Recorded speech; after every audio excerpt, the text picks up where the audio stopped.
Hello, and welcome to another ramdazzeleydo episode of We Only Look Thin. I am Donald Weigel. And I am Catherine Weigel. The lovely and talented Catherine Weigel. The lovely and talented and down on the scale Catherine Weigel. Oh, down on the scale Catherine Weigel. Down on the scale. Yeah. I'm still a couple pounds away from my before Christmas weight, but I have seen some progress based on hard facts, changes, modifications, tough talk, tough love, tough chicken. Lots of toughness. Tough things. Yeah, lots of tough things. Yeah. Well, I have to admit something right now. I had no idea what I was going to call this episode, and ramdazzeleydo just kind of came out. Well, maybe that's what our new t-shirts will say. So, ramdazzeleydo your way to weight loss. I'm not sure this will be a ramdazzeleydo episode, but we're going to try our best. We are. A little later on, we're going to hear from Kate, a little check-in with Kate. We're going to see what she's doing, what she's up to, what she's down to, what the hap is, what the sitch is. Donald has a lot of adjectives. Word on words. The street is Yes. we're going to talk to Kate later, and it's going to be great. But before then, we are going to talk a little bit about how we are doing.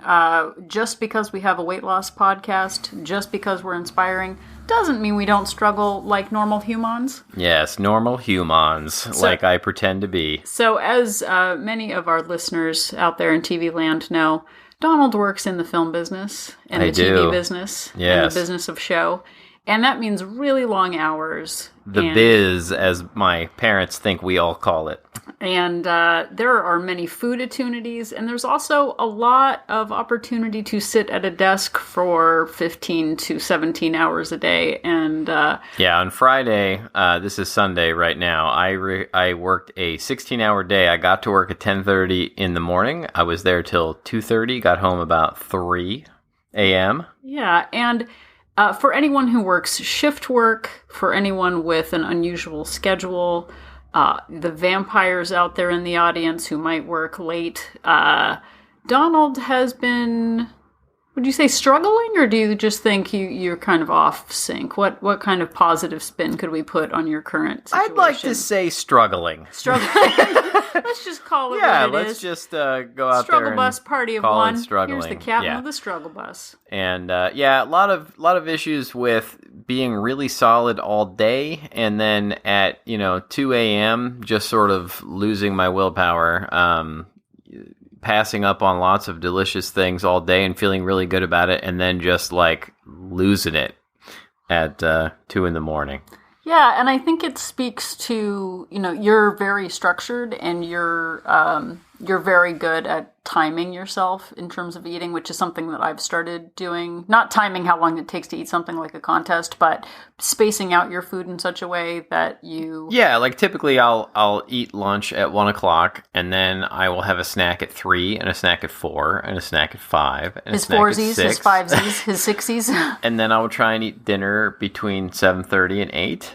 And then try to be in bed by 10 or 10:30. And this plan worked fantastically for a long time. Yeah, but now you're staying up a lot later. Now I'm staying up much later. So that also cycles into then sleeping in later and then not being able to do our morning walks. So I haven't been doing our morning walks because he's not doing our morning walks. Yeah, so it's kind of thrown us all off. We usually do them at 5 in the morning, and walking around by yourself at 5 in the morning is not quite as safe as walking with banditos. Yeah, banditos and brigands and roustabouts, low men about. So we are kind of out of sync right now. I know, if you listen to a few episodes ago, we're like, just do it, just make your life work. And sometimes... Is that what we sounded like? Yes, that's what we sound like. We're preachy and we're perfect. Wow. But we're not preachy and perfect. No, far from it. So, I have been trying a lot of different things. I've been trying to spread out my calories, save some heartier things for later. One thing I've learned that I have to do is not eat dessert until like right before I'm going to go to bed, because the second I eat something desserty or treaty, it's on. It's all over. Well, and I think we were actually talking about this as human people this morning, kind of, you've got a few more months left on the show and you're going, we all wait for those perfect days. Like, well, if I can just get into, get my hours settled, or if it's not as busy, or if it's that, if my lifestyle can change a little bit, then I can go back to my normal habits. But it sounds like this schedule is probably going to go on for another few months. Yeah, so, I mean, this is life, and so I've got to figure this out. And I haven't been doing terribly. I was up about 2 pounds on the scale a week ago, and I knocked it back off this past week. I'm still about 3 pounds heavier than I was at my lowest weight, but well, and you're still. Can we talk about where you are on the BMI scale, or do you not want to talk about that? Well, depends on how you look at it. Like, I went to my doctor earlier in the week to get a follow-up. I was diagnosed with diabetes 2 years ago, which is, largely what prompted me to get on this in the first place. And, my blood work and my numbers all look good, and my doctor looked, and I was down about 7 or 8 pounds from the last time I had seen him, which was back in October. And he was very cool, but then he looked at the BMI and he's like, "Well, your BMI, technically, you're still in the overweight category." Womp, womp. I was like, "How much? What do I have to do?" Shark attack. Yeah, let's go back shark to attack. the old Let's norms. go back to that. So he was saying that I was probably fine, not losing any more weight, but that if I wanted to, if I wanted to lose about 3 more, that would probably knock me back down. That would knock me to the upper end of normal. And that's the name of his autobiography. I went from a size 38 pant to a size 30 pant, and still I'm in the overweight category. Yeah, it's really not fair, those charts and calendars and gauges. It definitely messes with your head. But so what is your plan for these late nights moving forward? Do you have a plan? We haven't actually talked about this. Well, it's, I implemented it last week, and it actually went fairly well. It's like I just sort of recapped it. It's, saving calories for later, trying to eat more low calorie things. I know it's not everybody's cup of tea, but cups of tea actually very filling. Actually help. Things like pickles and eating more vegetables late at night, things that have very low calorie. And then late night pickles. Just imagine someone luxuriating with cackled into the microphone, luxuriating with late night pickles. Oh my god, sounds terrible. We just lost all of our listenership. No, but I had typically, when I know I can go to bed around 9:30, 10 o'clock, I will save a few hundred calories at the end of the day for treats, dessert and chips and that sort of thing, and so I just really can't do that. I have to eat things that make me more full, things that keep me from going off the deep end, and it seems to work a lot better. Well, and I think for our listeners out there, I think it is really important to know yourself and know when you're hungry, when you get triggered. I know Donald waits to eat anything until about 1 o'clock each day, and that is not something that I can comfortably do. So knowing, where your hunger triggers are, do you need to save extra calories for later in the evening when you feel more snacky? I think it really helps to kind of know what you do on weekdays versus weekends and how you kind of balance out your calorie intake. Because I definitely I end my day with a pint of Halo Top. That's what I do. And everything else that happens before that is gravy, low-calorie gravy. For those that don't know, Halo Top is a low-calorie ice cream that is magical. I don't know how they do it. And we just found blueberry crumble as a flavor. Blueberry crumble. That sounds way better than late night pickle. I am so excited. I'm ridiculously excited. Move over, late night pickle. There's a blueberry crumble in town. Do you think Halo Top has a late night pickle flavor? Maybe that's on the I'm going to write floor. in and suggest that they do it. But it's 360 calories for the entire pint of Halo Top. Yeah, and we're actually going to do an episode about delicious things that you can eat Yes. I won't spoil the title of it because that's the whole reason we came up with the We came up with the title first, and then we had to come up with a topic to fill it in. We just come up with that. Like, we only look thin, and that was at 300 pounds, and then we decided, you know what, if we lose 155 pounds... Yeah, and then we're not fixed, and we still want to eat all the food, and we're still struggling. Like, we are. Then... the look on your face. I'm just stuck on late night pickles. But Grandma business, have your pickle. Oh my god, that sounds terrible. Yeah, it does. All right. Anyway, so the point here is that that it's all a process, and that you have to keep going, and there is no finish line, as we're apt to say. Yeah, and we. Unfortunately, and I don't know if we do it just for our audience or if we really do it, but I feel like we are good at holding one another accountable, mostly for the dramatic effect of the podcast. But this morning, Donald called me once again on my not hitting my step goal, which, again, I did not really appreciate.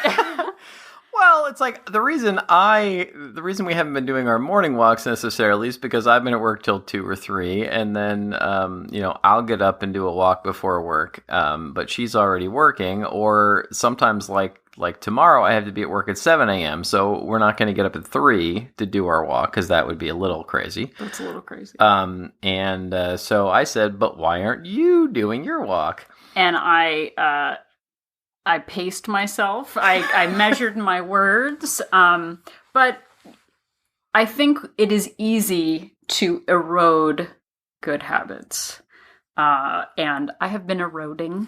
I think that, and I actually did have to think about it. Like, why am I not? Okay, well, I'm sleeping in a little bit later, and I'm not getting to bed at the time that I said I was going to, and I haven't been using the rebounder in the morning. But my work, my real daytime America job is busy. I do work from home, but we're also doing an accountability group, and I find that I am spending a lot of time answering questions there and posting for that group, and I'm realizing that I'm not really doing a great job of time management right now. Well, you are doing a great job of keeping up with the accountability group. I do as much as 6 minutes a day of liking posts. Yeah, liking posts. But when you take on more without considering how it's going to affect your time, I definitely have been giving more time to that, which has been amazing and wonderful, and I absolutely love it. But I'm not typing on the internet while rebounding. So I've been sitting more. I'm still averaging probably about 13,000 steps a day instead of my 19,000 steps a day. So I'm not sitting all the time, but it really actually gave me pause to think, okay, well, I'm not getting as many steps. Why is that? And I really do think that my time management is an issue right now, and I need to focus on that. And it affects everything else. It affects parenting. It affects, house stuff, my day job, but also with my lowered step count. And I think I had kind of talked about this, was that I had been telling myself for months and months and months that I lose weight at a certain calorie deficit. And I know we already talked about in the secret episode that I had to really kind of get a handle on what I was telling myself about my calories. And it turns out I was lying about my calorie deficit working because I had kind of stalled out and I wasn't losing weight. And so thanks to my friend Cindy for calling me out, I actually reduced my calorie deficit. Thanks, Cindy. Or increased it. Increased my deficit, decreased my calories. And so I decreased it by 200 calories a day. That is mostly Halo Top related calories. It's not like my nutrition is going down because it's mostly sweets that I've set aside. So, but in the last 2 weeks, I've stayed at my lower deficit, and I'm getting fewer steps, but it's commensurate with my activity. And I am down on the scale. I think from last month, I'm down like 7 pounds or so. Yeah, that's amazing. And you bought some new ladies' travel pants today. I bought ladies' travel pants in a size that is very much something I'm not used to in my life. I don't think... And they look great. I don't think nice ladies travel Nice pants. ladies travel pants. And with a name like Travel Pant, it's got to be good. I heard that Ladies Travel Pants and Late Night Pickle were playing the Troubadour this weekend. It's a great double bill. Anyway, so I had been stalled out for a while, and it felt really good to be maintaining a deficit in our accountability group. We're doing check-ins for our habits, and I think it's really helping me kind of stay on track. And it turns out I do need to eat less if I'm moving less. So it's not, major rocket science, but I think just telling myself that, or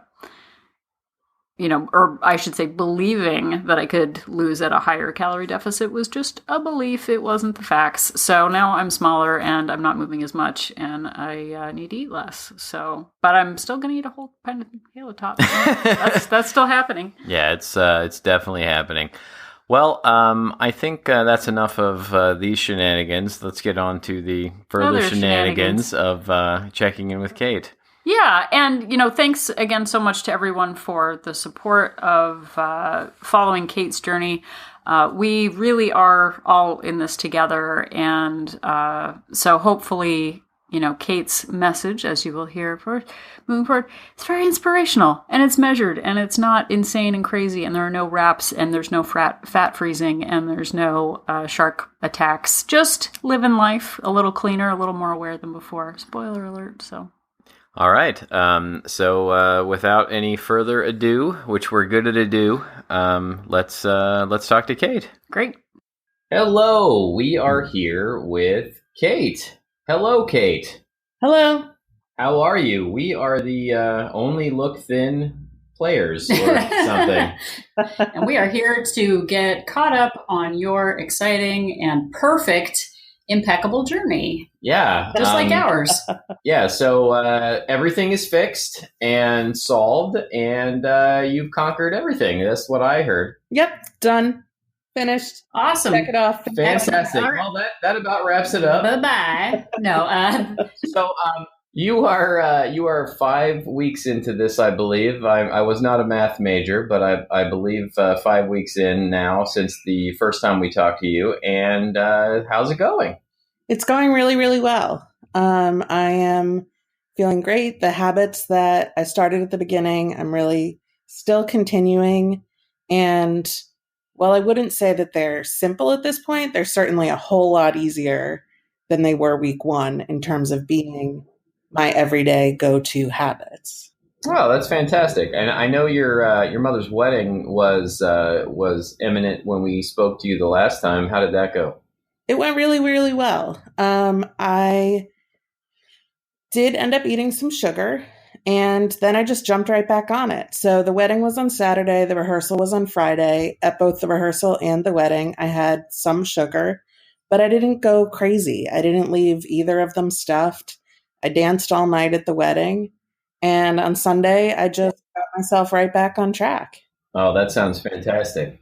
Well, and can you talk a little bit about having, I know you didn't just show up with a box of C&H sugar. I know there were some sweets and treats that you enjoyed, but I know in your plan you had talked about abstaining, and life happens and we make choices and we have circumstances and we work through them. So can you talk a little bit about what your expectation was for enjoying some treats and how that played out for you in more detail?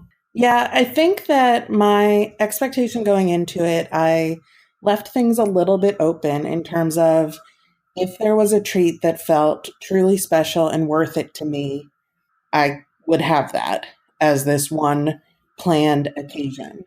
However, I ended up being a little more emotional than I thought I would be on Friday. My mom is also moving out of the house that I grew up in. And when I left for the last time, very emotional about that. So we got to the hotel, checked in. I opened the welcome bag. There were little bags of mini Oreos. And basically, in the span it took me to take a breath, I had eaten 2 of those little bags of Oreos. And I wasn't doing that because Oreos are a special treat that I really wanted to have. I was obviously eating because of my feelings. And I recognized it. actually sent Catherine a little SOS help, I'm eating my feelings text, and then got myself back on track. And the rest of the time, things that I had were special treats. And at the end of the weekend, when I really thought about it and added up the calories, it wasn't crazy. And even those Oreos, I think the two little bags maybe came to around 300 calories. So from a calorie perspective, it wasn't bad. It was more just that I wasn't being mindful and that I was trying to eat to solve my feelings. Yeah, no, and I was thinking about you that weekend, and I saw that you had posted something about the house and leaving the house for the last time. And, emotions have played a very big part in my last 40 plus years. And, I saw you post that and you reached out, and I was really grateful that you let me know what was going on. And, I don't think emotions are taken into account in a lot of programs. People tell you, eat this, don't eat that, here's your food plan. But really understanding the role that emotions play in our choice to eat. I know I was an emotional eater and still have to check myself on emotions because it's huge. It's a big life change. It's a big life shift. And I was just grateful that you reached out and kind of expressed how you were feeling through it. And were able to work through it and realize that 300 calories wasn't a reason to, burn all the bridges. So, yeah, and I'm proud of you for getting right back on it. So you did that at the wedding and you had your special treats. And then what did you do the next day? I got right back to what I've been doing, which is drinking a lot of water, not eating sugar, and being really mindful when I do eat. One thing that's been interesting that wasn't an intentional plan, but has just happened, is that I don't really snack anymore. What? I eat breakfast, lunch, and dinner. Sorry, that was. I don't know what you're talking about. This is like science. Some sort of alien has taken over your body, and I don't. It sounded like you said you don't snack. What is that like? I think we're having a connection issue here because that is what it sounded like to me as well. All right. So no, tell us about you. We'll be quiet. So you're not snacking as much. No, I'm really not snacking at all. And part of that is, for me, my go-to snacks have always been the sugary treats, which I'm not eating. But I also have really been focusing on thinking about if I'm hungry. I heard Elizabeth Benton from Primal Potential shared a quote that was, food is the solution if hunger is the problem. And if hunger is not the problem, then food is not the solution. And I might have gotten that a little bit wrong, but that's definitely the gist of it. And I've really been thinking about it a lot since I've heard that. When I want to eat, I think, am I actually hungry? And a lot of the time I'm realizing I'm not. I'm bored, or I see food that looks tasty. And then I think, you know what, I'll wait and I'll eat when I'm hungry. And what that's really turned into is I'm eating a good breakfast, a great lunch, a great dinner. And then when dinner's done, I'm done. So I'm not snacking, which has been really a big change for me. And you think that keeping away from the sugar has really been a key feature of that too? Yeah, definitely. Because I think when I eat sugar, you get that immediate rush from it, and then you get the crash. And in that crash, my body always says, like, sugar again, sugar again. Whereas now when I'm not eating that, I think I'm more consistently staying full between meals and not having that desire for the energy from food. Yeah. Yeah, that sounds great. And I love that quote. I need to get it tattooed somewhere I can see it every time I'm reaching for something. You already have a giant flaming eagle on your back. Where are you going to put that quote? I don't know where. I'll put it in the eagle's talons. Oh, that's a good idea. Yeah. So we actually have a question from one of our accountability group. From the interweb? From the interwebs. So Chris would like to know if taking sugar out of your diet has helped with your cravings and weight loss, which it sounds like it has. And she wants to know if you are adding it back in mindfully, or if you have a plan to add it in mindfully in the future, or is abstaining still your method of choice?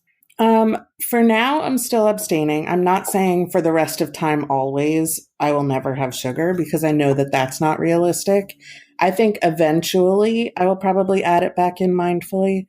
I'm not at that point now. And I think the key for me when I do add it back in is that it's going to be pre-planned ahead of time for something that's worth it to me. Not I grab what comes into the office because I see that it's there, or spur of the moment, I'm hungry and I'm at the store so I can buy all the candy at the checkout register. It's going to be an intentional choice, planned ahead of something that's worth it when I do add it back in. Well, and I think that is some PhD level advanced thinking there, because as I've made it very clear, I don't make any good choices at the counter day of, in the moment, after 8 p.m. Planning in advance has really helped me stay on track. And I recognize those moments where I'm making those impulsive choices, those Oreo choices, because they still come up from time to time. Yeah, and I gave up sugar for about a year and a half, and then mindfully added it in. And I know this sounds crazy maybe, but still, like anything with sugar in it is such an extra treat for me right now that it almost made those sugary things better not having it for that long. Like I get excited about apple slices now, which is crazy. Old man excited about apples. The Apple Podcast. They're crunchy and sweet, everybody. It's nature's Oreo. 140 grams of apple slices is only 80 calories. All it's right. amazing. All right.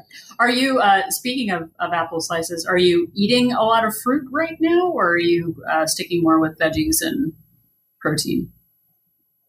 I'm not intentionally not eating fruit, but I really haven't been having as much. I did intentionally stop having fruit with my breakfast because I was trying to have a breakfast that's more focused on protein and fat and not breaking my fast with anything sugary. Yeah. But I certainly am not ruling out fruit. And I'm also still eating sauces or dressings that might have sugar in them. For me, the challenge has always been more the like true cookies and candies, those types of sugar. Yeah, my ketchup habit did not get me to 300 pounds. Yeah, exactly. So I understand. So what is coming up for you in the next couple of weeks? Do you see any challenges coming your way? Any events that might be something that you need to be extra mindful of? So in 2 weeks, I'm going away for a long weekend to visit one of my best friends and her family. But she's super supportive and also understands and eats generally very healthy. So I'm not too concerned about it. I mean, there are more temptations anytime, mixing things up outside of the regular environment and setting. And we probably will do a little bit more eating out. But honestly, I'm just planning to go into it following my plan, still journaling, still drinking a lot of water, still not eating sugar. And I fully expect to come out of that weekend feeling great about my choices. That's great. And you had mentioned to us in the past that, it was about this time, 6 weeks into a plan that a lot of times you would give up. How are you feeling this time? I'm really feeling great. I was just thinking about that this morning. And I think the difference is in the past, when I want to stop around this point, I've normally been doing something that's much more restrictive. And I think the combination of following a plan that doesn't feel restrictive at all and also having that we only look at an accountability group and checking in every day has really made it so I don't feel like I'm restricting myself. I don't feel any desire to stop what I'm doing. I want to keep going and keep seeing great results. Well, yeah, I love that. And I particularly like how you plugged our show. Well, and I know too, though. So you've quit quitting. So you are a quitter of sorts, if you look at it that way. But how do you feel? I know we've been in accountability groups together for the last, at least year and a half. I know you had retreated from accountability when you were retreating back into bad habits. I know you're in the We Only Look Thin group. I know you're in Half Size Me, and I know you're also following Primal Potential. How do you feel like your participation in those groups plays a part in your success over the last little while? Yeah, I think, like you said, I retreated when I wasn't doing it, and I'm sort of doing the reverse where I am on track. And so I'm very much there participating, commenting, posting, probably commenting a little bit more than posting. But I think seeing everyone else's successes and also their struggles helps me on the day-to-day basis. When I was really struggling, I stayed in the Half Size Me group, but I'll be honest that I barely even read what was happening there because I just wasn't in a place to focus on that myself. And now that I am, I'm finding those groups and other people who are on a similar struggle, similar path is really helpful to me to see that every day. Yeah, that's great. And I really appreciate it. Appreciate that point of view. And I think accountability is something I need to get more involved with myself. We've got the We Only Look Thin group. He's like the computer guy. He makes it all happen. Like we would not be having a podcast if it wasn't for him. So I'm the accountability gal, and he actually is the robot behind it all that makes it all work. The great grandma business robot. You're my accountability buddy. Yeah, we're buddies. So, okay, now it's time for the big reveal. Last time we talked to you, you said you were down 8 pounds. Have you gotten on the scale since then? I have. And at this point, I am now down 12 pounds from where I started. Wow. 12 pounds in 5 weeks. That's wonderful. And you said it's been pretty effortless. You don't feel like quitting. Effortless? I don't know about that. Well, she doesn't feel like quitting, which is great. I don't know if it was effortless. I hear what works for me. Yeah, I hear what I want to hear. It was effortless. And she didn't have to do much. So, yeah. Wow. I appreciate your difficult, hard accomplishment, which you have. No, and I know we had talked about, the 6 week mark kind of being the tough mark. And I know that for me and for our listeners out there, there's that honeymoon period where you feel like you're eye of the tiger and everything is in control. And, getting past that point and just saying that there is no finish line, you're just moving forward. And even after can we call it the Oreo experience or the whatever, like Oreo Gate? Oreo Gate. Yeah. I think that one thing that I think is really important is that like 300 calories of Oreos is not reason enough to give up your goals and your focus. And in the past, I know I would have had an indulgent weekend, or I would have called it a cheat weekend or something like that, make it sound more salacious.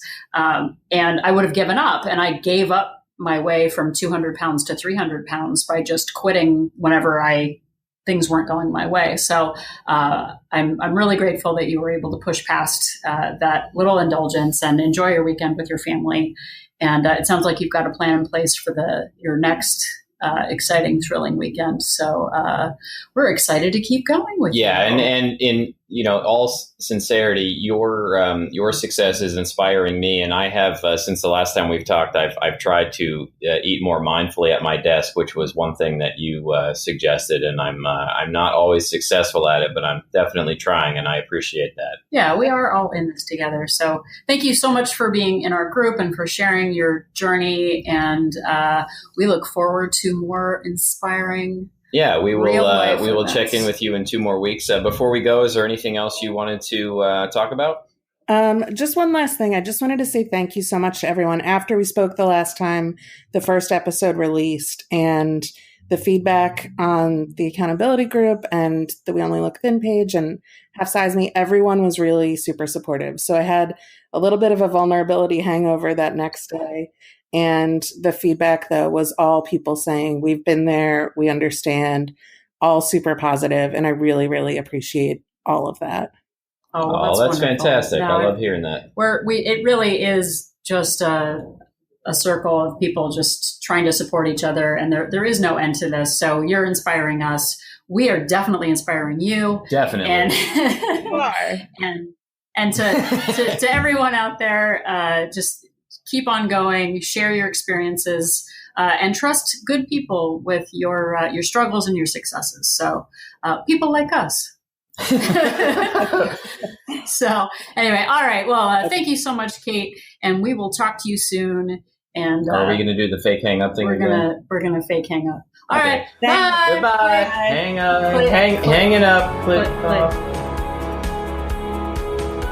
The information that you hear on this podcast is for informational purposes only. The hosts are not medical professionals. You should always consult with your doctor, nurse, or other certified health professional before beginning any diet or fitness program.